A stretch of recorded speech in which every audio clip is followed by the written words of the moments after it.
hybrid panelization. It's a concept that EDA came up with, but it basically mimics an older concept, which is modular construction or prefabrication. What they do is that they go into the prefabrication shop and they'll take the entire exterior elevation and build it in the shop in a weather-controlled environment. So the idea is to take out all the different weather variables and get rid of them. They also think that it can be dried in a little bit quicker, which means that the interior of the building can start faster than normal. They'll start with the studs, the metal studs, wood studs, whatever it might be, attach the sheathing, then they'll attach the air barrier, poke holes in that to put up the subframing, as well as the insulation, and then finally the cladding.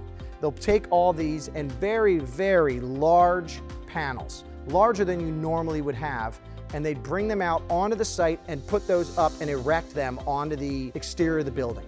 Then what they'll do is that they'll have caulk joints in between these giant panels.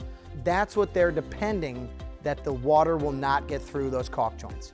What we've seen in the past is that caulk has a shelf life, and if you constantly beat it with liquid, it is going to leak. It's not a matter of if, it's just a matter of when. So what is EDA's solution? Hybrid panelization. Our concept of hybrid panelization meshes what they do, prefabricating in the shop, along with what we do, which is installing it in the field.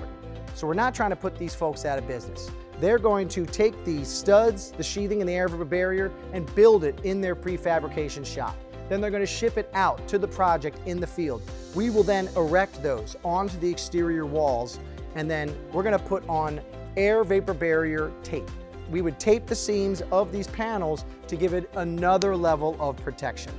From then, we would come in and we would stick build, which means build in the field, the subframing, the insulation, as well as the cladding. The beauty of it is that you'll have a monolithic air barrier before that goes into play.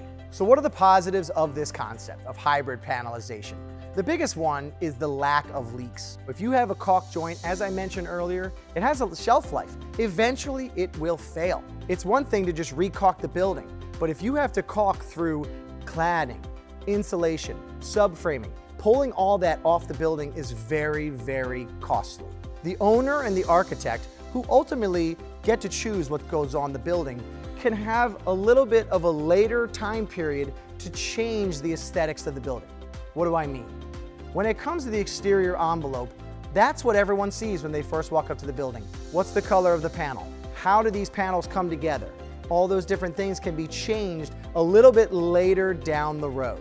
If you're working with prefabrication, those decisions need to be made months and months ahead of time. Lead times on the cladding that you're putting on these buildings can be anywhere between 20 to 60 weeks.